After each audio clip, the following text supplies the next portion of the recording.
பிதாவாகிய தேவனாலும் குமாரனாகிய இயேசு கிறிஸ்துவினாலும் உங்களுக்கு கிருபையும் சமாதானமும் உண்டாவதாக. இந்த வருடத்தினுடைய 11வது மாதத்தின் முதல் ஞாயிறு காலையில கர்த்தரை ஆராதிக்கும்படியாக நம்முடைய இதயங்களை ஒருமுகப்படுத்துவோம். கர்த்தருக்கு புதுப்பாட்டை பாடுங்கள், அவர் அதிசயங்களை செய்திருக்கிறார். அவருடைய வலது கரமும் அவருடைய பரிசுத்த புயமும் ரட்சிப்பை உண்டாக்குகிறது. பூமியின் குடிகளே, நீங்கள் எல்லாரும் கர்த்தரை நோக்கி ஆனந்தமாய் ஆர்ப்பரியுங்கள். ஜெபம் செய்வோம். சர்வ வல்லவரும் வானாதி வானங்களும் கொள்ளாதவருமாயிருக்கிற எங்கள் பரமபிதாவே, சகலத்தையும் உங்களுடைய வார்த்தையினால் உருவாக்கின எங்கள் சிருஷ்டி கர்த்தரே, இந்த ஆசீர்வாதமான கர்த்தருடைய நாளிலே உமது மாதப்படியிலே நாங்கள் தரித்திருந்து உம்மை ஆராதிக்கக்கூடிய ஸ்லாக்கியத்தை எங்களுக்கு நீர் தந்திருக்கிறீர். நன்றியோடு உம்மை ஸ்தோத்திரிக்கிறோம். சென்ற வாரம் முழுவதிலும் கர்த்தர் எங்களுக்கு அடைக்கலமும் பலனும் அனுகூலமான துணையுமாயிருந்தேன். உமது செட்டைகளின் நடுவிலே பாதுகாவலை பராமரிப்பை தந்தீர். ஸ்தோத்திரம். இந்த ஆராதனை நேரத்தை எங்களுக்கு நீர் ஆசீர்வதித்து தாரும். உம்முடைய பிரசன்னத்தை உணர்ந்து ஆவியோடும் உண்மையோடும் உம்மை ஆராதிப்பதற்கென்று எங்களை நீர் ஆயத்தப்படுத்தும். சகல துதியும் கனமும் மகிமையும் நீர் ஏற்றுக்கொள்வீராக. எங்கள் ஆண்டவர் இயேசு கிறிஸ்துவின் மூலமாய் வேண்டிக் கொள்கிறோம் பிதாவே, ஆமென். நம்முடைய ஆராதனைக்கு ஆரம்பமாக பாடல் புத்தகத்திலே 141வது பாடல், 1000 1000 பாடல்களை ஆவியில் மகிழ்ந்தே பாடுங்களே என்ற பாடலை யாவரும் சேர்ந்து பாடும்.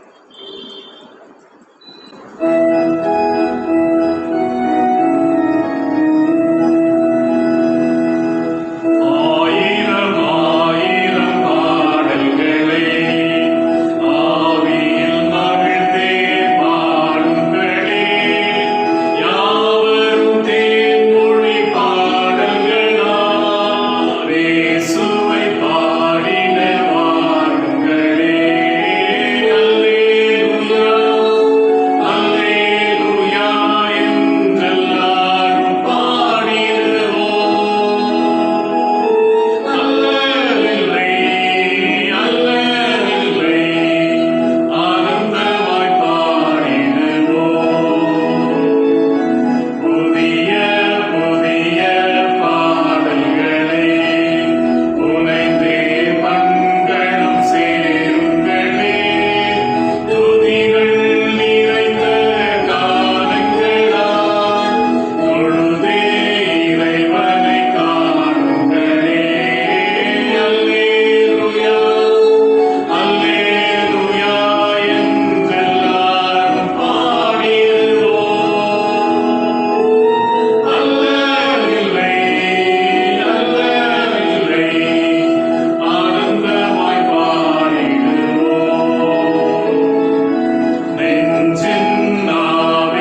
கிறிஸ்துவுக்குள் அன்பார்ந்த தேவ பிள்ளைகளே, இந்த நவம்பர் 1ஆம் ஞாயிறு அகில உலக ஞாயிறு பள்ளி தினமாக திருச்சபை அனுசரித்து வருகிறது.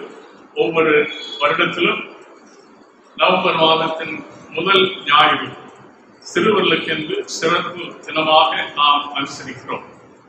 ஆனால் தற்பொழுது இருக்கிற நிலைமையிலே சிறு பிள்ளைகள் 10 வயதிற்கு கீழாகவோ ஆலயத்திலே வரக்கூடிய வாய்ப்பு இல்லை. ஆகையினாலே இந்த நாளிலே வழக்கமாக ஒவ்வொரு ஆண்டிலும் நாம் சிறுவர்களுக்கென்று ஏற்படுத்துகிற சிறுவர் சிறப்பு ஆராதனை இந்த ஆண்டிலே நடத்துவதற்கான வாய்ப்பு இல்லை. ஆனாலும் இதை சிறுவர் தினமாக நாம் திருச்சபையாக ஆசரிக்கிறோம். திருச்சபையின் சார்பிலே நமது சபையிலே உள்ள எல்லா ஞாயிறு பள்ளி சிறுவர் சிறுமியரையும் கர்த்தருடைய நாமத்திலே வாழ்த்துகிறோம். இந்த நாட்களிலே நமக்கு ஒவ்வொரு ஞாயிற்றுக்கிழமையிலும் 2 ஆராதனைகள் நடத்தப்படுகிறது.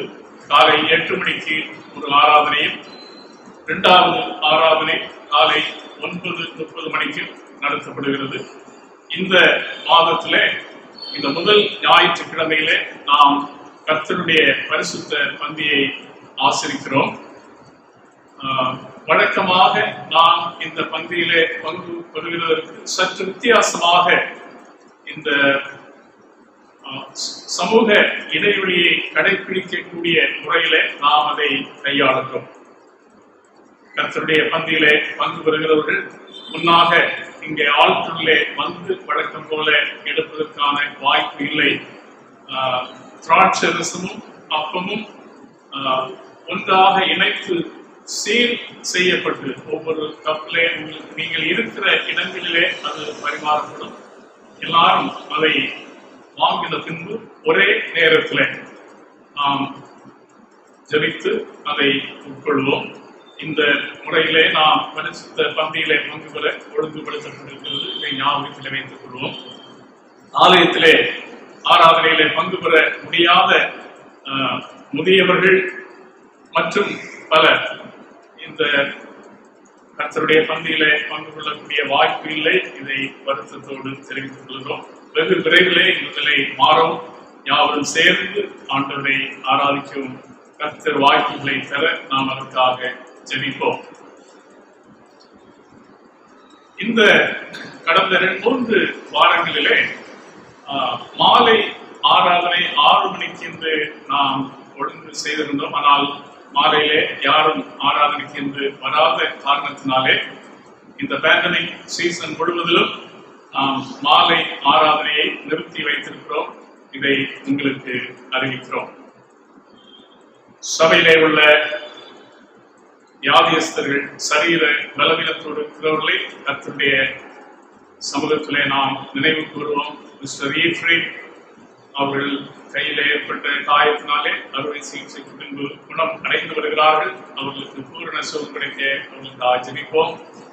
மிஸ்டர் சிபிலோன் தியாஃபிலஸ் அவர்கள் சிறுநீரக பாதிப்பினாலே சிகிச்சை பெற்று வருகிறார்கள். அவர்கள் பூரண சுகமடைய ஜெபிப்போம். அதுபோல மிஸ்டர் இமானுவேல் ராஜசேகர், மிஸ்டர் தியாஃபிலஸ் ஆகியோர் முதுகெலும்பு பிரச்சனையினாலே அதிகமாக பாதிக்கப்பட்டு சிகிச்சை பெறுகிறார்கள். அவர்களுக்கு அந்த வலியிலிருந்து பிரச்சனையிலிருந்து பூரண சுகம் கிடைக்க நாம் ஜெபிப்போம். மிஸ் ஜெயஸ்ரீ வயிற்றிலே ஏற்பட்ட ஒரு கட்டி மாற்றுவதற்கென்று அறுவை சிகிச்சை பெற்று இப்பொழுது ஆஸ்பத்திரியிலே சிகிச்சை பெற்று வருகிறார்கள். அந்த நோய்களை நாம் நம்முடைய ஜெபத்திலே நினைவு கூறுவோம். மற்றும் கேன்சர் வியாதியினாலே பாதிக்கப்பட்டு சிகிச்சை பெறுகிறவர்கள் மிஸ்ஸஸ் வசந்தி வில்லியம்ஸ், டாக்டர் சாமி நோவா மற்றும் மிஸ்டர் சேவியர் ஆகியோரை ஜெபங்களிலே தாங்குவோம். இன்னும் சிறுநீரக பிரச்சனையினாலே பாதிக்கப்பட்டு சிகிச்சை பெறுகிற மற்ற தேவ பிள்ளைகளை கர்த்தருடைய சமூகத்திலே நாம் நினைவு கூறுவோம். அதோடு சபையிலே உள்ள முதியோர்களுக்காகவும் நாம் விசேஷமாக ஜெபிப்போம். இந்த காலநிலை மாற்றங்கள் அவர்களுடைய சரீர நலன்களை எந்த விதத்திலும் பாதிக்காதபடி கர்த்தர் அவர்களுக்கு பாதுகாவலை கொடுக்க நாம் ஜெபிப்போம். இந்த வாரத்திலே தங்களுடைய பிறந்த நாட்களை ஆசிரிக்கிறவர்கள் 2ஆம் தேதி மிஸ் ஷீனா கிரேஸ், 3ஆம் தேதி மிஸ்ஸஸ் ஆலிஸ் ஈஃப்ரேம் மற்றும் மாஸ்டர் யஷான் சாணக்கியன், 4ஆம் தேதி மிஸ்ஸஸ் மர்சி ஸ்டர்மகதுரை, அதே நாளிலே மிஸ்ஸஸ் எஸ்தர் ராஜசுந்தரி ஆகியோர் இந்த வாரத்திலே தங்களுடைய பிறந்த நாட்களை ஆசிரிக்கிற தேவ பிள்ளைகளை தன்னுடைய நாமத்திலே நம்முடைய சபை சார்பிலே வாழ்த்துகிறோம். கர்த்தர் அவர்களுக்கு இந்த புதிய ஆண்டை ஆசீர்வதிக்கும்படியாக நாம் ஜெபிக்கிறோம். இப்போது இவர்களை கர்த்தருடைய கருத்திலே நாம் அர்ப்பணித்து ஜெபம் செய்வோம். சர்வ வல்லமையும் கிருபையும் இரக்கமும் நிறைந்த எங்கள் பரமபிதாவே, இந்த ஆசீர்வாதமான கர்த்தருடைய நாளுக்காக இந்த அதிகாலை நேரத்தில் ஆண்டவரே நாங்கள் ஆங்காங்கு அமர்ந்து உம்மை ஆராதனையிலே பங்கு கொள்ள கர்த்தர் தந்திருக்கிற இன்னொரு வாய்ப்புக்காக நன்றியோடு உம்மை ஸ்தோத்திரிக்கிறோம். இப்பொழுதும் சுவாமி, இந்த நாளை எங்களுக்கு சிறப்பு தினமாக நீர் தந்திருக்கிறேன். கர்த்தாவே, எங்களுடைய சபையிலே உள்ள ஒவ்வொரு பிள்ளைகளையும், குறிப்பாய் ஞாயிறு பள்ளியிலே பங்கெடுக்கிற ஒவ்வொரு பிள்ளைகளையும் உடைய கரத்தில் ஒப்புக் கொடுக்கிறோம். பிள்ளைகள் கர்த்தரால் வரும் சுதந்திரம், கர்த்தத்தின் கனி அவரால் கிடைக்கும் பலன் என்று நீர் வேதத்திலே எங்களுக்கு உணர்த்தி இருக்கிறேன். ஆம் ஆண்டவரே, உம்முடைய சுதந்திரமாய் உமக்கு சொந்தமானவர்களாய் நீர் குடும்பங்களிலே சபைகளிலே தந்திருக்கிற ஒவ்வொரு பிள்ளைகளையும் உமது பாதைகளிலே உமது வசனத்தின் வெளிச்சத்திலே காத்து பரிபாலித்து வழிநடத்தக்கூடிய ஞானத்தையும் கிருபைகளையும் பெற்றோருக்கு தாரும். எவ்விதத்திலும் அவருடைய காலணிகள் பிசகி போகாதபடி நீர் காத்துக் கொள்வீராக. உலக பிரகாரமான கல்வியிலும் உண்மை அறிகிற அறிவிலும் பிள்ளைகள் வளர்ந்து கனி கொடுக்க நீர் அவர்களை கண்காணித்தள்ள வேண்டும் என்று நாங்கள் ஜெபிக்கிறோம். உலகாவிய முறையில இன்றைக்கு திருச்சபை அனைத்தும் இந்த நாளை சிறப்பு நாளாய் ஆசிரிக்கும் போது ஆண்டவரே, உங்களுடைய கிருபைகளை பெற்றோரும் பிள்ளைகளும் சபையாரும் அறிந்து உமக்கு நன்றி செலுத்த இதை நீர் ஆசீர்வதித்து தருவீராக. இன்னும் ஆண்டவரே, பிறந்த நாட்களை ஆசிரிக்கிற உடைய பிள்ளைகளுக்காக உடைய சமூகத்தில் வருகிறோம். இந்த வாரத்திலே தங்களுடைய வாழ்விலே ஒரு புதிய ஆண்டுக்குள்ளாக பிரவேசிக்கிற ஒவ்வொரு உடைய பிள்ளைகளையும் கர்த்தர் கண்ணோக்கி பாரும். அவர்களுடைய வாழ்விலே பிரவேசிக்கிற புதிய ஆண்டை நீர் அவர்களுக்கு ஆசீர்வதித்துக் கொடும். கர்த்தாவே, சரீர பலவீனங்கள், வியாதிகள், விக்கனங்கள் எல்லாவற்றுக்கும் காத்து குடும்பங்களுக்கு அவர்களை ஆசீர்வாதமாக உபயோகப்படுத்தும். சரீர பலவீனத்தோடு இருக்கிற உடைய பிள்ளைகளுக்காய் ஜெபிக்கிறோம். மிஸ்டர் ஈஃப்ரேம் அவர்களுக்கு தந்து வருகிற சுகத்திற்காய் ஸ்தோத்திரம். இன்னும் பூரண சுகத்திற்குள்ளாக நீர் வழிநடத்த வேண்டும் என்று மன்றாடுகிறோம். மிஸ்டர் செர்லோன் தியாஃபிலஸ்காய் ஜெபிக்கிறோம். அவருடைய சிறுநீரக பிரச்சனையிலும் ஆண்டவரே கொடுக்கப்படுகிற மருத்துவங்களிலே நல்ல முன்னேற்றத்தை நலன்களை அவர்கள் பெற்று உண்மை மகிமைப்படுத்த நிறுத்தி வைத்தார். மிஸ்டர் ராஜசேகருக்காக, மிஸ்டர் தியாஃபிலஸ்காக ஜெபிக்கிறோம். ஆண்டவரே, அவர்களுக்கு இருக்கிற அந்த முதுகெலும்பு பிரச்சனையிலிருந்து, வேதனைகள் பிரயாசங்களிலிருந்து பூரண சுகத்தை கற்பித்தார். அதுபோல ஆண்டவரே, ஜெயஸ்ரீக்காக ஜெபிக்கிறோம். கடந்த நாட்களிலே ஆஸ்பத்திரியிலே அனுமதிக்கப்பட்டு ஆண்டவரே அறுவை சிகிச்சை செய்யப்பட்டு இப்பொழுது ட்ரீட்மெண்ட் பெற்றுக் கொண்டிருக்கிற மகளுக்கு நீர் பூரண சுகத்தையும் பலத்தையும் நீர் தரும்படியாக நாம் ஜெபிக்கிறோம். இன்னும் ஆண்டவரே, கேன்சர் வியாதினாலே, சிறுநீரக பிரச்சனையினாலே அநேகர் எங்களுக்கு தெரிந்தவர்கள், எங்களிடத்தில் ஜெபிக்க கேட்டுக்கொண்டவர்கள் மற்றும் பலர் உடைய தொடுதலை, உடைய சுகமளிக்கும் வல்லமையை தங்களுடைய சரீரத்தில் அனுபவிக்க காத்திருக்கிற ஒவ்வொரு உடைய பிள்ளைகளுக்கும் வேண்டிய சுகபலன்களை தந்து அவர்களை இக்கட்டான நிலைமைகளிலிருந்து விடுவித்து வரல வேண்டும் என்று ஜெபிக்கிறோம். இந்த நாளிலும் நடைபெறுகிற தொடர்ந்த ஆராதனைகளை கர்த்தர் ஆசீர்வதியும். ஆராதனைகளை பங்கெடுக்கிற ஒவ்வொரு உடைய பிள்ளைகளோடு உடைய கிருபை இருக்கிறது.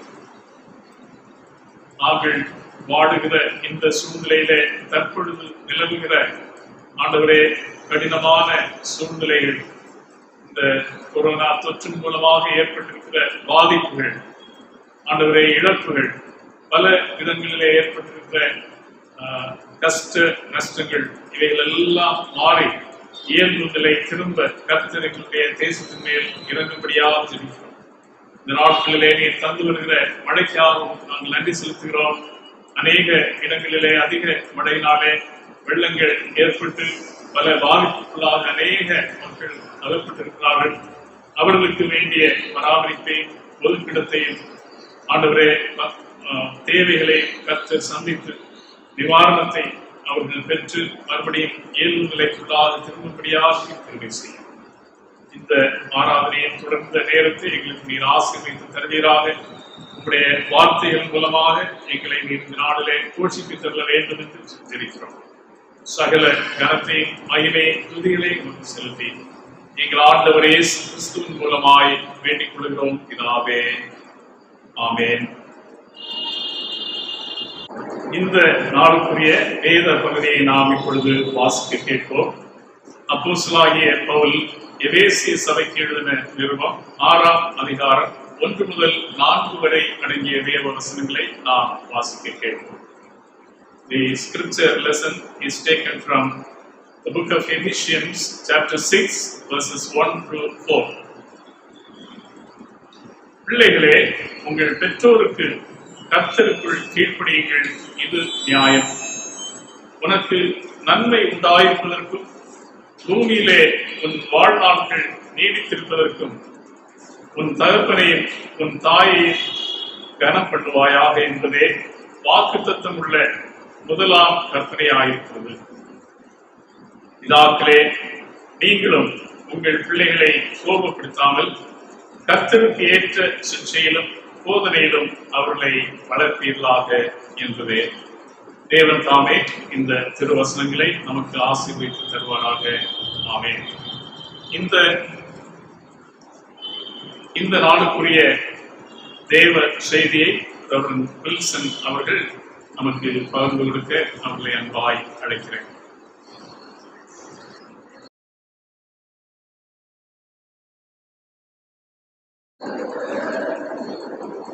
கிறிஸ்துக்குள் பிரியமானவர்களே, உங்கள் யாவரையும் கர்த்தராகிய இயேசு கிறிஸ்து நாமத்தினாலே வாழ்த்துகின்றேன்.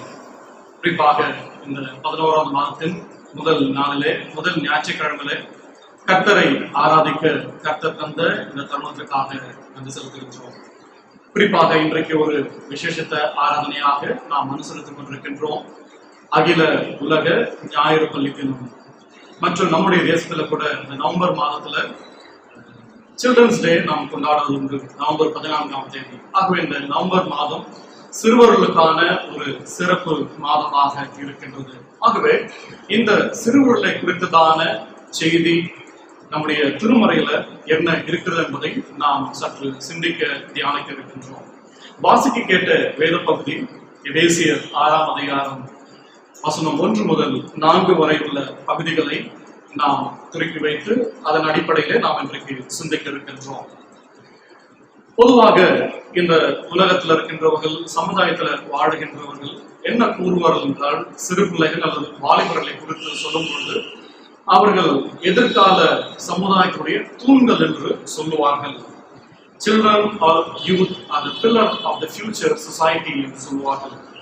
ஆனால் நம்முடைய திருமறை என்ன சொல்கிறது என்றால், மத்தேயு 19ஆம் அதிகாரம் 14ஆம் வசனத்துல, சிறு பிள்ளைகள் என்னிடத்தில் வருவதற்கு இடம் கொடுங்கள், தடை பண்ணாதீர்கள், பரலோக ராஜ்யம் அப்படிப்பட்ட ஒரு உடையது என்று கர்த்தர் சொல்கிறதை பார்க்கின்றோம். அதாவது சிறு பிள்ளைகள் பரலோக ராஜ்யத்துக்கு உரியவர்கள் என்றும், அதே போல நாம் மாறும் பொழுது எல்லோருமே பரலோக ராஜ்யத்துக்கு உரியவர்களாக இருப்பார்கள் என்று கர்த்தர் இயேசு கிறிஸ்து சொல்கிறதை நாம் பார்க்கின்றோம். ஆகவே சிறு பிள்ளைகள் பரலோக ராஜ்யத்துக்குரியவர்களாக இருக்கின்றார்கள் என்பதை நம்முடைய திருமறை மிக ஆழமாக சொல்லுவதை பார்க்கின்றோம். இன்னுமாக சங்கீதம் 127:4 வாசிக்கும் பொழுது, இதோ பிள்ளைகள் கர்த்தரால் வரும் சுதந்திரம், கர்ப்பத்தின் கனி அவரால் கிடைக்கும் பலன் என்பதை மிக தெளிவாக நம்முடைய திருமறை சொல்கிறதை பார்க்கின்றோம். கர்த்தர் சிறு பிள்ளைகளை பெற்றோருக்கு ஒரு ஈவாக கொடுக்கின்றார். அப்படி என்றால் பிள்ளைகள் கர்த்தரிடத்திலிருந்து பெற்றோருக்கு கொடுக்கப்படுகின்றார்கள். அதாவது children are from God, they are belong to God, they are from God. ஆகவே பெற்றோர்கள் அதை அவர்களை வெகுமதியாக பெற்று கர்த்தரிடத்தில் பெற்றிருக்கின்றார்கள் என்பதை திருமறை சொல்கிறது. ஆகவே கர்த்தரிடத்திலிருந்து வெகுமதியாக பெற்ற இந்த சிறு பிள்ளைகளை நாம் கர்த்தருக்காக, கர்த்தருடைய பாதையில, கர்த்தரை சென்றடைகின்ற பாதையில அவர்களை வளர்க்கவும் அவர்களுக்கு போதிக்கவும் பெற்றோர்கள் கடமை பெற்றிருக்கின்றார்கள். ஆனால் இன்றைக்கு நாம் வாழ்ந்து கொண்டிருக்கின்ற இந்த சமுதாயம் ஒரு சவாலை ஒவ்வொரு பெற்றோருக்கும் சிறு பிள்ளைகளுக்கும் வைத்திருக்கின்றது. என்னன்னு சொல்லி பார்த்தோம்னா, குறிப்பாக இந்திய தேசத்துல சிறு பிள்ளைகளுக்கு விரோதமாக வன்முறைகள் அநேகமாக எடுக்கப்படுகிறதை நாம் தொடர்ந்து செய்திகளிலே கேட்டுக்கொண்டிருக்கின்றோம். நாமும் கண்கூடாக பார்த்து கொண்டிருக்கின்றோம். குறிப்பாக அநேக சிறு பிள்ளைகள் அநாதைகள் ஆக்கப்படுகின்றார்கள்.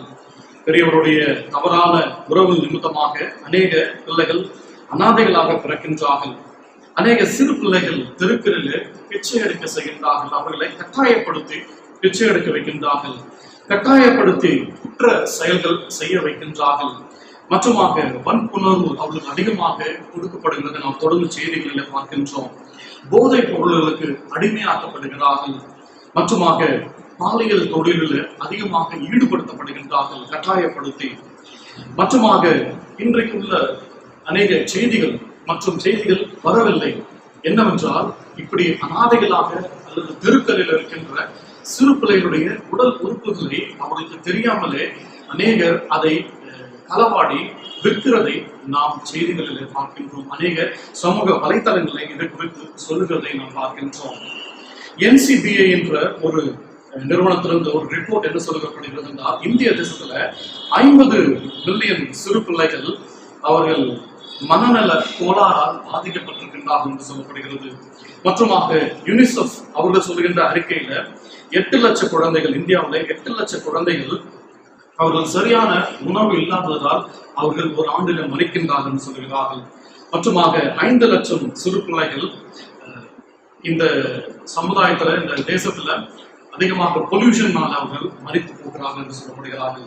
18 மில்லியன் சிறு பிள்ளைகள் தெருக்களிலே அவர்கள் வேலை செய்கின்றார்கள் என்று இப்படி அநேக ஸ்டாட்டிஸ்டிக் நாம் பார்க்கின்றோம். ஏனென்றால் இந்த உலகமானது ஒரு பெரிய சவாலை வைத்து ஏனென்றால் சரியான வழியிலே சிறு பிள்ளைகளை வழிநடத்த மறந்த பெற்றோரால் இந்த வளர்ந்த சிறு பிள்ளைகள் அவர்கள் தவறான பாதையில சென்று இன்றைக்கு சமுதாயத்தை சீர்குலைத்து செய்து கொண்டிருக்கின்றார்கள். சிறு பிள்ளைகளுக்கு விரோதமாக செயல்களை செய்து கொண்டிருக்கின்றார்கள். ஆனால் நம்முடைய திருமறை சிறு பிள்ளைகளை எப்படி வளர்க்க வேண்டும், சிறு பிள்ளைகள் எப்படி வளர வேண்டும் என்ற அந்த ஆலோசனைகளை இங்கே கொடுக்கின்றதை பார்க்கின்றோம். பரிசுத்த பவுல் எபேசு திருச்சபைக்கு எழுதும் பொழுது இந்த நிருபத்துல குறிப்பாக 6ஆம் அதிகாரத்துல அவங்க பிள்ளைகளை குறித்தும் பெற்றோருக்கும் நல்ல ஆலோசனை கொடுக்கின்றார். குறிப்பாக 5ஆம் அதிகாரத்திலிருந்து நாம் பார்க்கின்றோம். 22ஆம் வசனத்திலிருந்து ஒரு கிறிஸ்தவ குடும்பம் எப்படி இருக்க வேண்டும், கணவன் மனைவி இடையே உள்ள உறவு எப்படி இருக்க வேண்டும், அவர்கள் எப்படி கடவுளுக்கு பயந்து வாழ வேண்டும், 6ஆம் அதிகாரத்துல உங்க பிறக்கின்ற பிள்ளைகள் எப்படி இருக்க வேண்டும், எப்படி வளர்க்கப்பட வேண்டும் என்பதை குறித்ததான ஆலோசனையை கொடுக்கின்றதை பார்க்கின்றோம். இங்கே 6ஆம் அதிகாரம் முதல் வசனத்துல வாசிக்கும் பொழுது, பிள்ளைகளே உங்கள் பெற்றாருக்கு கர்த்தருக்குள் கீழ்ப்படியுங்கள், இது நியாயம் என்று பவுல் தொடங்குகின்றார். ஒரு தொடங்கும் பொழுது பிள்ளைகளுக்கு ஒரு ஆலோசனை கொடுக்கின்றார். சிறு பிள்ளைகள் ஒவ்வொருவரும் தங்கள் பெற்றோருக்கு கீழ்ப்படிய வேண்டும், கர்த்தருக்குள் கீழ்ப்படியுங்கள், இது நியாயம். இதுவே உங்களுக்கு கொடுக்கப்படுகின்ற ஒரு ஆலோசனையாக இருக்கிறது என்று சொல்கின்றார். ஏனென்றால் சிறு பிள்ளைகள் கர்த்தரிடத்திலிருந்து பெற்றோருக்கு கொடுக்கப்பட்டவர்கள். They are from God, they are belongs to God. ஆகவே இந்த சிறு பிள்ளைகள் கடவுளிடத்திலிருந்து கர்த்தரிடத்திலிருந்து பெற்றோருக்கு கொடுக்கப்பட்டதனால் இந்த பிள்ளைகள் கடவுளுக்கு பயப்படுகிறது போல தன்னுடைய பெற்றோருக்கு பயந்து அவர்களுக்கு கீழ்ப்படிந்து வாழ வேண்டும் என்று சொல்லி ஆலோசனை கொடுக்கப்படுகிறது. கீழ்ப்படிந்து வாழ வேண்டும். கொலோசியர் 3ஆம் அதிகாரம் 21ஆம் வசனத்துல, பிள்ளைகளே உங்கள் பெற்றோருக்கு எல்லா காரியத்திலும் கீழ்ப்படியுங்கள், இது கர்த்தருக்கு பிரியமானது. பிள்ளைகள் எல்லா காரியத்திலும் பெற்றோர் சொல்லுகின்ற ஒவ்வொரு காரியத்திலும் நீங்கள் செவிசாய்த்து கீழ்ப்படிய வேண்டும் என்ற அந்த ஒரு ஆலோசனையை பவுல் கொடுக்கின்றார். அதுவே ஒரு பிள்ளைகள் கிறிஸ்தவ குடும்பத்தில் பிறக்கின்ற பிள்ளைகள் கர்த்தருக்கும் பெற்றோருக்கும் செய்ய வேண்டிய ஒரு கடமையாக இருக்கிறது என்பதை அவர் சொல்லுகின்றார். சிறு பிள்ளைகள் பெற்றோருக்கு கீழ்ப்படிந்து வாழும் பொழுது இதில் கர்த்தர் பிரியப்படுகின்றார். இதுவே கர்த்தருக்கு பிரியமாக இருக்கின்றது. கர்த்தர் பிரியப்படுகின்றார் என்றால் நாம் எவ்வளவு பெரிய பாக்கியவான்கள் என்பதை நாம் சிந்தித்து பார்க்க அழைக்கப்படுகின்றோம். கீழ்ப்படிதல் எப்படி துவங்குகிறது என்றால், நாம் நம்முடைய பெற்றோருக்கு செவி சாய்க்கும் பொழுது, பெற்றோர் சொல்லுகின்ற ஒவ்வொரு காரியங்களுக்கும், ஒவ்வொரு ஆலோசனைகளுக்கும், சொல்லுகின்ற ஒவ்வொரு வார்த்தைகளுக்கும் நாம் செவி சாய்க்கும் பொழுதுதான் நாம் அவருடைய வார்த்தைகளுக்கு கீழ்ப்படிய முடியும். செவி சாய்க்கவில்லை என்றால் நாம கீழ்ப்படிய முடியாது. நீதிமொழிகள் 1ஆம் அதிகாரம் 8ஆம் வசனத்துல மற்றும் 4ஆம் அதிகாரம் 1 வசனத்துல வாசிக்கும் பொழுது நீதிமொழிகள் 1:8 இப்படியாக சொல்கிறது, என் மகனே, உன் தகப்பன் புத்தியை கேள், உன் தாயின் போதகத்தை தள்ளாதே. ஆகவே பிள்ளைகளே, உங்களுடைய பெற்றோர், குறிப்பாக உங்கள் தகப்பன்மார்கள் உங்களுக்கு நல்ல புத்திமதிகளை சொல்லுகின்றார்கள். ஆகவே அதை கேட்டு அதன்படி நாம் கீழ்ப்படிய வேண்டும்.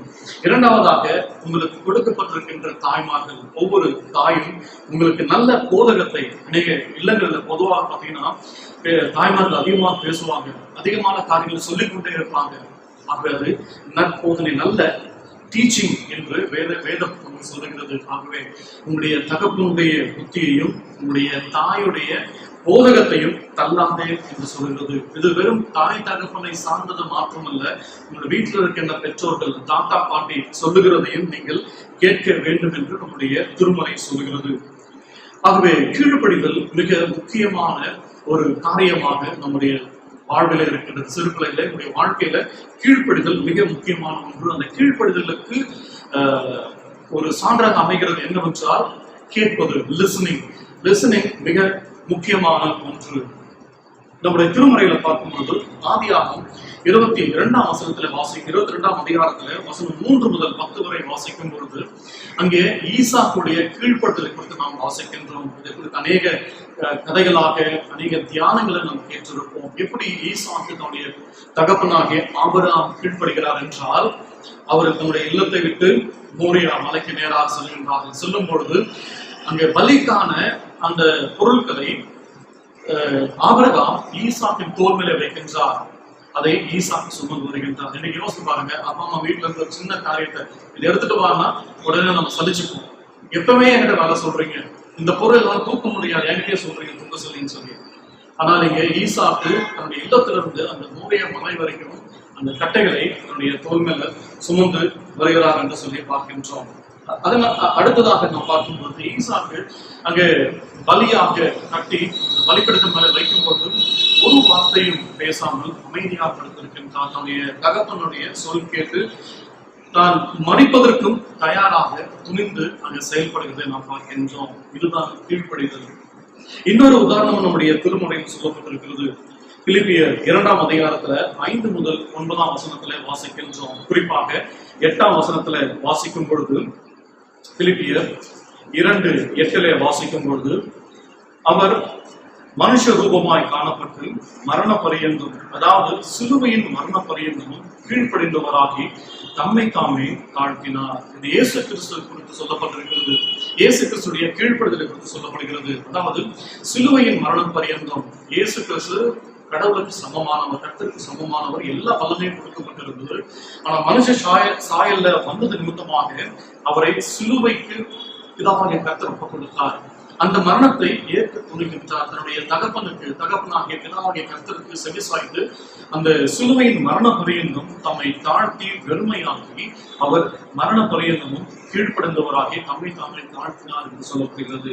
இயேசு கிறிஸ்துவை போல நீங்கள் கீழ்ப்படிய அழைக்கப்படுகின்றீர்கள். ஈசாக்கை போல கீழ்ப்படிய வேண்டும் மற்றும் இயேசு கிறிஸ்துவை போல கீழ்ப்படிய வேண்டும். இயேசு கிறிஸ்துவை போல கீழ்ப்படிய வேண்டும் என்றால் பவுல் சொல்கின்றார், கிறிஸ்து இயேசுனுடைய சிந்தையே உங்களில் இருக்க கடவுள் என்று சொல்லி அழைக்கின்றார். பிலிப்பியர் 2ஆம் அதிகாரம் 5ஆம் வசனத்துல கிறிஸ்து இயேசுவில் இருந்த சிந்தையே உங்களில் இருக்க கடவுள். நாம் இயேசு கிறிஸ்துவை போல வாழ்ந்தோம் என்றால் அவருக்குள்ளாக இருந்த அந்த சிந்தையை, அவருடைய மனதை நாம் பெற்றிருந்தோம் என்றால் மாத்திரமே, அதை பயிற்சித்தோம் என்றால் மாத்திரமே இயேசு கிறிஸ்துவை போல நாம கீழ்ப்படிய நாம் அர்ப்பணிப்போம். ஆகவே நம்முடைய பெற்றோருக்கு நாம் எல்லா காரியத்திலும் கீழ்ப்படிய வேண்டும். இதுவே நியாயம் என்று பவுல் சொல்வதை பார்க்கின்றோம். இரண்டாவதாக எபேசியர் 6ஆம் அதிகாரம் 2ஆம் வசனத்தை வாசிக்கும் பொழுது, உனக்கு நன்மை உண்டாயிருப்பதற்கும் பூமியிலே உன் வாழ்நாள் நீடித்திருப்பதற்கும் உன் தகப்பனையும் உன் தாயும் கனம் பண்ணுவாயாக என்பதே வாக்குத்தத்தம் உள்ள முதலாம் கற்பனையாக இருக்கிறது. இங்கே ஒரு கட்டளையை கொடுக்கின்றார். முதல் வசனத்துல ஒரு ஆலோசனை கொடுக்கின்றார். இரண்டாவது ஒரு கட்டளையை இங்கே பவுல் பிள்ளைகளுக்கு கொடுக்கின்றார். என்ன கட்டளை என்றால், முதல் கட்டளையாக இருக்கிறது, உன் தகப்பனையும் உன் தாயையும் கனம் பண்ணுவாயாக. Honour your father and mother. ஏற்கனவே சொன்ன பெற்றோருக்கு நீங்கள் ஒரு வெகுமதியாக கர்த்தரிடமிருந்து கொடுக்கப்பட்டிருக்கிறீர்கள். ஆகவே இந்த பெற்றோர் உங்களை வளர்க்கின்றவர்களாக இருக்கின்றார்கள். இந்த பூமியில கர்த்தருக்கு ஏற்ற பிள்ளைகளாக எல்லா நற்காரியங்களும் நற்குணங்களும் கிறிஸ்துவை போல ஒரு நல்ல வாழ்க்கை வாழ்வதற்காக கர்த்தர் உங்களை பெற்றோர்கள் கொடுத்திருக்கின்றார். ஆகவே பெற்றோர்களை வளர்க்கும் அந்த பொறுப்பை பெற்றிருக்கின்றார்கள். ஆகவே அந்த பெற்றோரை நீங்கள் ஒரு காலமும் கனவீனப்படுத்தக்கூடாது. அவளை கீழ்ப்படையணும், அதே சமயம் அவளை கனப்படுத்த வேண்டும். எல்லா காரியத்திலும் அவளை கனப்படுத்த வேண்டும். நீங்கள் கீழ்ப்படையவில்லை என்றால் அவளை கனவீனப்படுத்துகின்றீர்கள். குறிப்பாக இன்றைக்கு வாழுகின்ற இந்த சூழலில் இருக்கின்ற பிள்ளைகள் பெற்றோரை எதிர்த்து பேசுகின்றார்கள். எது சொன்னாலும் முடியாது, எது சொன்னாலும் உடனே அதுக்கு ஒரு பதில் எதிர்மறையாக ஒரு பதில் கொடுத்து அவரிடத்துல அநேக தர்க்கங்களை செய்வீர்கள். You are always arguing with your parents. என்ன அதற்கு காரணம் என்றால், I know everything.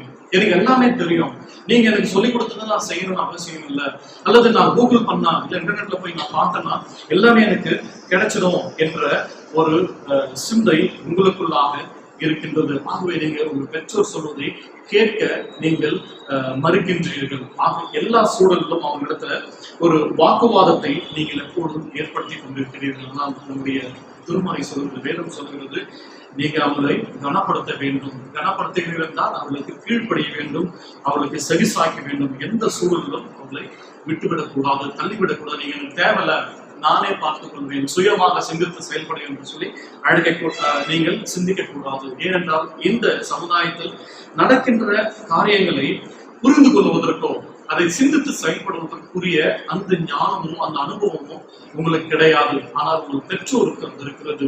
குறிப்பாக ஆண்டவர் அப்படியாக உங்களுடைய பெற்றோருக்கு நல்ல ஞானத்தையும் நல்ல அனுபவத்தையும் நல்ல தெளிந்த புத்தையும் கொடுத்திருக்கின்றார். ஆகவே அவங்களுக்கு நீங்கள் செவி சாய்த்து கீழ்ப்படிந்து நடக்க அடைக்கப்படுகிறீர்கள்.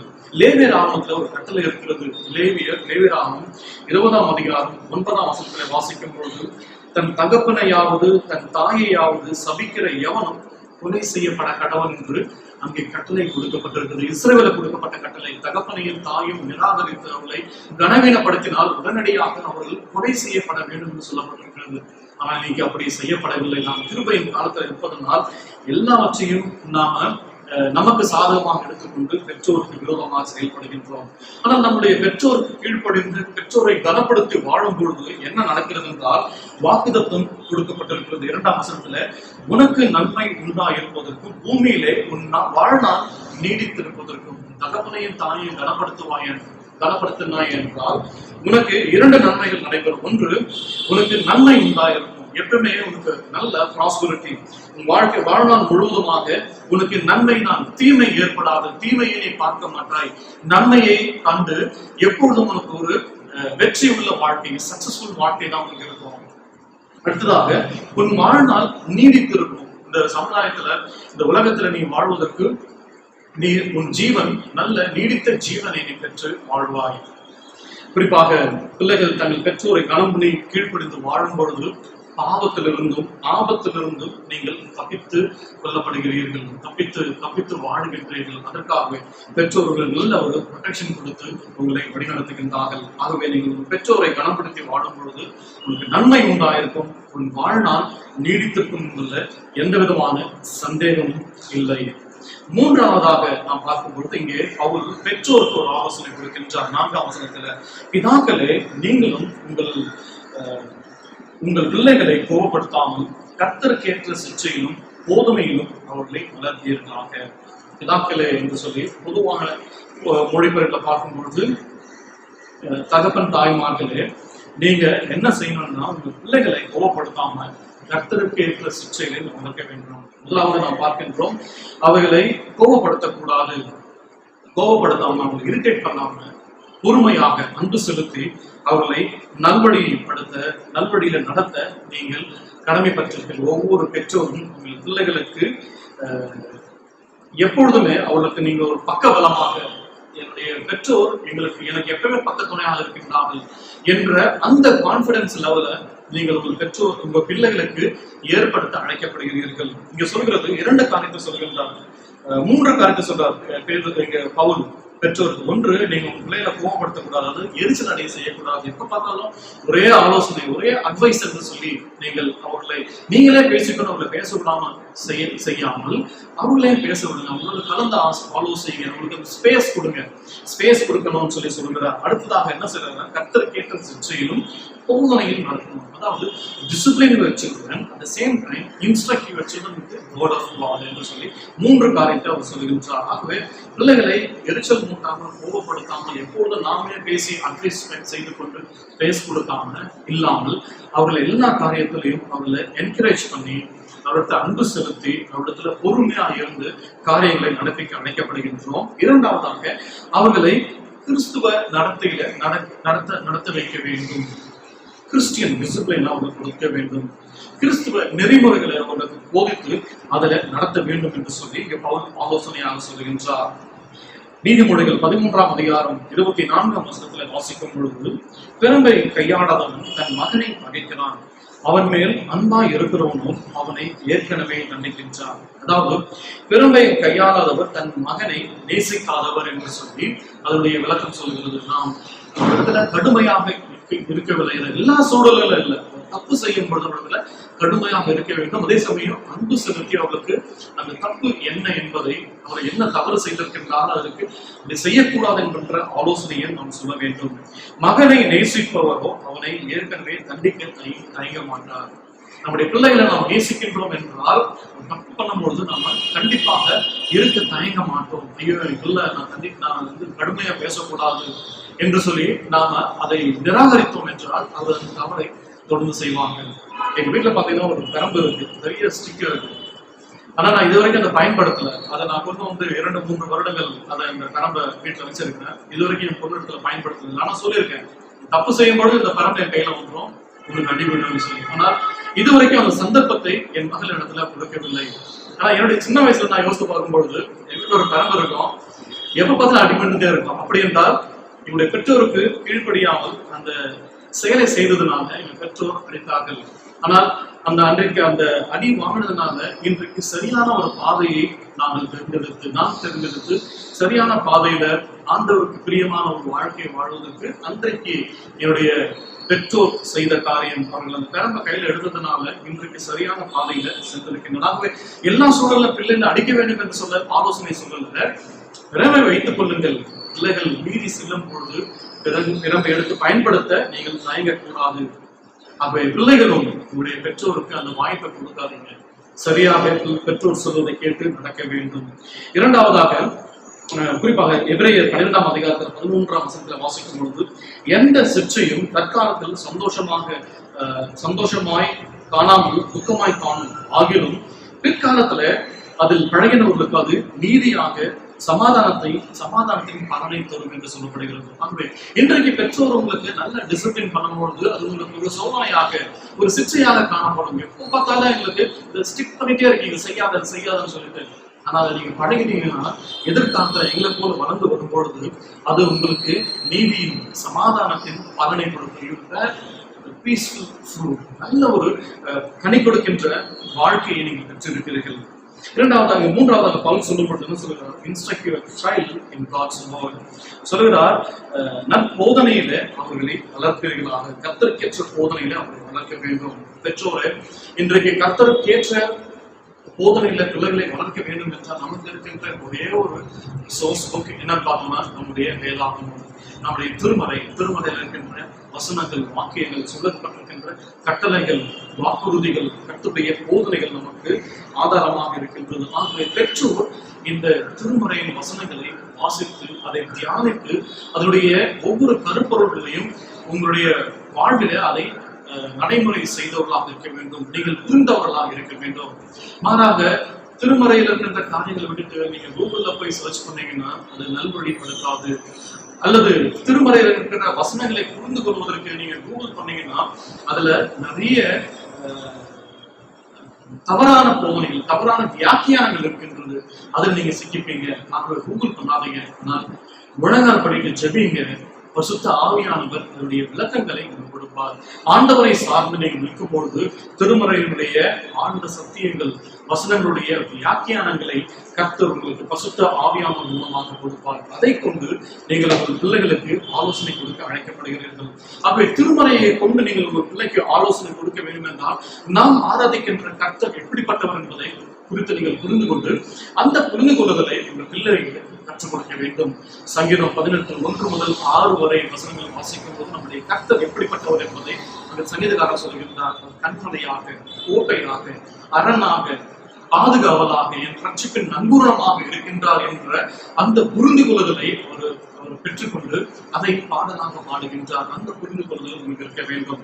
அடுத்ததாக ரோமர் 3ஆம் அதிகாரம் 10ஆம் வசனத்திலிருந்து 18ஆம் வசனம் 23 முதல் 26ஆம் வசனம் வரைக்கும் உள்ள பகுதிகளை வாசித்து தியானத்தை பிள்ளைகளை கற்றுக் கொடுக்க வேண்டும். Who we are in the sight of God. கர்த்தர் முன்பதாக நாம் எப்படி இருக்கின்றோம் என்ற அந்த காரியத்தை நாம் சொல்ல வேண்டும். ஒருவனும் நல்லவன் இல்லை, நீதிமான் ஒருவனும் இல்லை என்று சொல்லி வசனம் சொல்கிறது. எல்லோரும் பாவம் செய்து தேவ மகிமை அற்றவர்களாக இருக்கின்றார்கள் என்ற அந்த செய்தியை சொல்கிறது. அப்படி என்றால் நாம் சரியான பாதையில செல்லவில்லை என்றால், பெற்றோருக்கு கீழ்ப்படியவில்லை என்றால், பெற்றோரை கனப்படுத்தவில்லை என்றால் அது கர்த்தருடைய பார்வையில நாம் நீதிமான்களாக இருக்க மாட்டோம். பாவம் செய்து கர்த்தருடைய பிரசன்னத்தை அற்றவர்களாக வாழ்கின்றோம். அப்படியாக தான் கர்த்தர் முன்பதாக இருக்கின்றோம் என்ற அந்த செய்தியை சொல்ல வேண்டும். அடுத்ததாக கர்த்தர் நமக்காக என்ன செய்திருக்கின்றார் என்பதை குறித்து நீங்க பிள்ளைகளை கற்றுக் கொடுக்க வேண்டும். யோவான் 3ஆம் அதிகாரம் 16ஆம் வசனத்துல வாசிக்கும் பொழுது கர்த்தர் அன்பா இருக்கின்றார். அந்த அன்பு நிமித்தமாக தன்னுடைய சொந்த குமாரனையே இந்த உலகத்திற்கு அனுப்பினார். அவர் தன்னுடைய ஜீவனை கொடுத்து இந்த உலகத்தை மீட்டார் என்ற அந்த செய்தியை சொல்ல வேண்டும். பிரியமானவர்களே, யோவான் 3ஆம் அதிகாரம் மிக சுருக்கமாக இந்த நற்செய்தியை சொல்லுகிறது.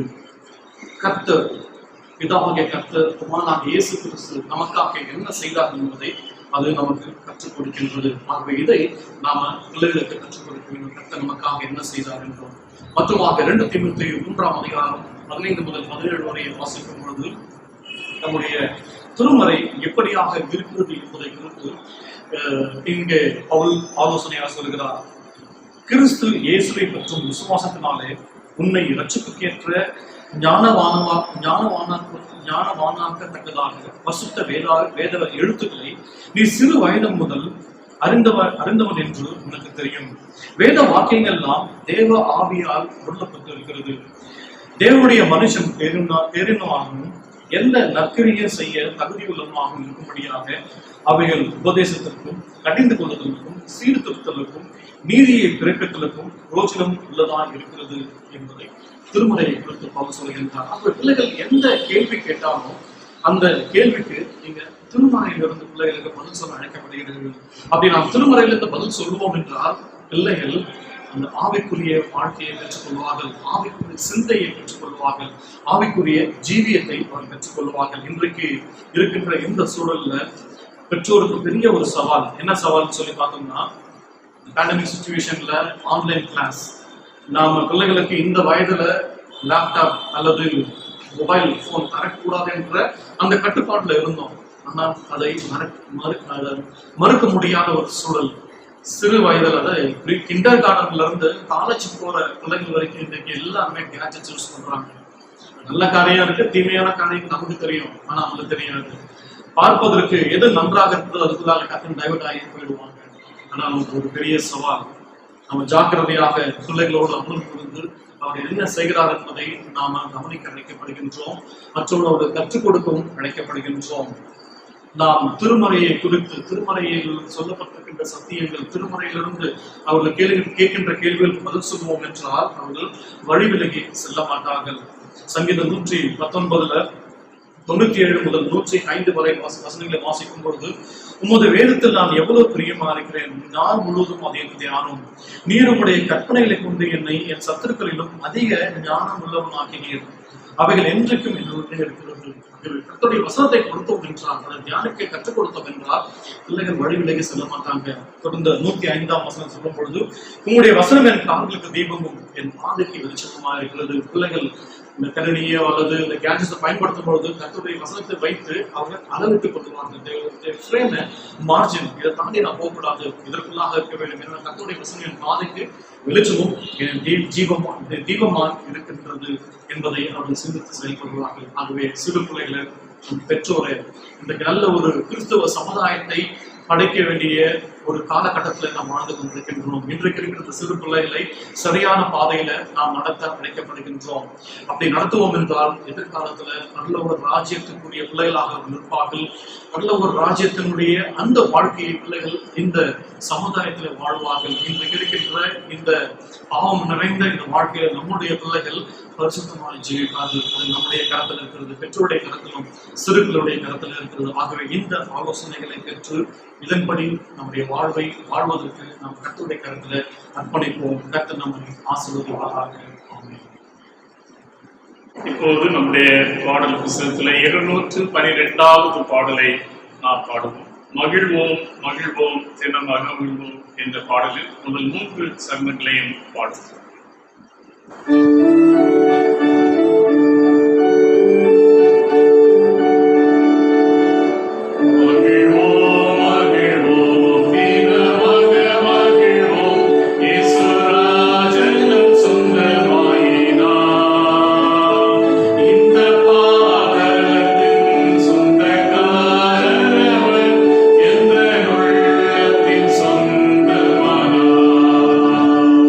இந்த பாதலத்தின்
செய்வோம். சர்வ வல்லமை நிறைந்த எங்கள் பரமபிதாவே, சிறு பிள்ளைகள் என்னிடத்தில் வருவதற்கு இடம் கொடுங்கள், அவர்களை தடை செய்யாதீர்கள், பரலோக ராஜ்யம் அப்படிப்பட்டவர்களுடையது என்று மொழிந்த எங்கள் அன்பு இயேசுவே, பிள்ளைகள் கர்த்தரால் பெறும் சுதந்திரம், கற்பத்தின் கனி அவரால் கிடைக்கும் பலன் என்று உடைய வேதத்திலே எங்களுக்கு நீர் உணர்த்தி இருக்கிறீர். ஆம் ஆண்டவரே, இந்த சிறுவர் சிறப்பு தினத்திலே எங்களுடைய குடும்பங்களிலும் எங்களுடைய சபையிலும் சமுதாயத்திலும் நீ தந்திருக்கிற ஒவ்வொரு பிள்ளைகளும் உமக்கு சொந்தமானவர்கள். அவர்கள் உம்முடைய சுதந்திரம். அவர்களை உமக்கென்று வளர்க்கும் பொறுப்பை, பணியை, உத்தரவாதத்தை குடும்பங்களிலே பெற்றோருக்கும் சபை தலைவர்களுக்கும் நீர் தந்திருக்கிறேன். கர்த்தாவே, அவர்களுடைய காலடிகள் இடராதபடி உம்மை பின்பற்றுவதற்கு உமது வசனம் அவர்களுடைய கால்களுக்கு தீபமும் பாதைக்கு வெளிச்சமாய் இருக்கிறது என்ற சங்கீத வசனத்தின்படி அவர்களை உம்முடைய வசனத்தின் வெளிச்சத்திலே வழிநடத்தக்கூடிய ஞானத்தையும் ஆலோசனைகளையும் உங்களுடைய ஆவியானவர்களுடைய ஒத்தாசை நீங்கள் ஒவ்வொருவருக்கும் நீர் தந்துள்ள வேண்டும் என்று நோக்கி மன்றாடுகிறோம். பிள்ளைகள் பரலோக ராஜ்யத்திற்கு சொந்தமானவர்கள் என்று வாக்குகிறீர். ஒருவன் சிறு பிள்ளையை போல மாறாவிட்டால் பரலோக ராஜ்யத்திலே பிரவேசிக்க மாட்டார் என்றீர். ஆம் ஆண்டவரே, எவ்விதத்திலும் அவருடைய வாழ்வு இடறி போகாதபடி உமது வார்த்தைகளை விட்டு, உங்களுடைய இருதயத்துக்கு ஏற்ற வழிகளை விட்டு விலகி செல்லாதபடி அவர்களை நற்பண்புகளிலே வளர்த்தக்கூடிய கிருபைகளை எங்களுக்கு தாரும். அவர்களை அன்போடு பரிவோடு ஆண்டவரே உடைய கற்பனைகளிலே உடைய போதனைகளிலே போதித்து வளர்த்துவதற்கு எங்களுடைய வார்த்தைகள் மாத்திரமல்ல, எங்களுடைய வாழ்வும் அதற்கு வழிகாட்டியாக உறுதுணையாயிருக்க எங்களை நீர் ஆட்கொண்டு பயன்படுத்த வேண்டும் என்று நாம் ஜெபிக்கிறோம். கேட்ட சத்தியங்கள் பெற்றோர்களாகிய எங்களுக்கும் ஆண்டவரே பிள்ளைகளுக்கும் ஆசீர்வாதமாக உள்ளத்திலே தங்க நீர் எடுத்து பயன்படுத்தும். வார்த்தைகளை பகிர்ந்து கொண்ட மகனுக்காய் ஸ்தோத்திரம். கர்த்தர் கடந்த நாட்களிலே இருந்த பலவீனங்களிலே இருந்து, வியாதிகளிலே இருந்து கொடுத்த விடுதலைக்காய், சுகத்திற்காய் நன்றி செலுத்துகிறோம். இன்னும் நீர் பலப்படுத்தும். உங்களுடைய நாமத்தின் மகிமைக்கு என்று தொடர்ந்து நீர் செயல்படுத்தும், வழிநடத்தும். இப்போது ஆண்டவரே, உங்களுடைய கிருபையின் கருத்திலே நீங்கள் ஒவ்வொருவரையும் தாழ்த்தி அர்ப்பணிக்கிறோம். இந்த வாரம் முழுவதிலும் உமது கிருபைகளை ஆண்டு கொள்வதாக சகல கனத்தையும் மகிமையும் துதிகளையும் செலுத்தி எங்கள் ஆண்டவர் இயேசு கிறிஸ்துவின் மூலமாய் வேண்டிக் கொள்கிறோம் பரமபிதாவே, ஆமென். எல்லா புத்திக்கு மேலான தேவ சமாதானம் உங்கள் இருதயங்களையும் சிந்தைகளையும் கிறிஸ்து இயேசுக்குள்ளாய் காத்துக் கொள்ள கடவுது. நம்முடைய கர்த்தரும் இரட்சகருமாயிருக்கிற இயேசு கிறிஸ்துவின் கிருபையும் பிதாவாகிய தேவனுடைய அன்பும் பரிசுத்த ஆவியானவரின் ஐக்கியம் நம் அனைவரோடும் திருச்சபை அனைத்தோடும் சிறப்பாய் சிறு பிள்ளைகளோடும் இன்றும் என்றும் சதா காலங்களிலும் கூட இருப்பதாக. ஆமென். என் ஆத்மாவே கர்த்தரை ஸ்தோத்திரி, என் முழு உள்ளமே அவருடைய பரிசுத்த நாமத்தை ஸ்தோத்திரி. என் ஆத்மாவே கர்த்தரை ஸ்தோத்திரி, அவர் செய்த சகல உபகாரங்களையும் மறவாதே. ஆமென். தேவ சமாதானமும் அவருடைய கிருபையும் ஆளுகையும் உங்கள் அனைவரோடும் இந்த மாதம் முழுவதிலும் தங்கியிருப்பதாக. ஆமென். God bless you all.